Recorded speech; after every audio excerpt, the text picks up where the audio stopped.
And when it comes to receiving money using a MoneyGram, is you simply once again want to tap on the screen. And as you can see, we want to click on the receive money option right here.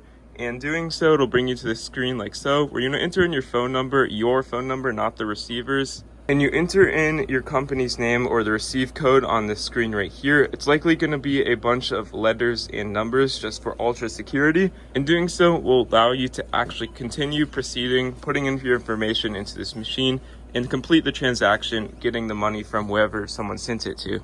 And using this machine will take less than 30 minutes to complete a transaction. If I send money from me to someone else, it will be there in less than 30 minutes and they'll be able to pick it up wherever that location you sent them to pick it up is. Just remember to send them the pickup number and make sure they're putting in all the right information. Otherwise, they won't be able to pick it up. And that's all you need to do to use one of these MoneyGram machines. It's really easy to do. It makes it really easy for secure international or domestic transfers.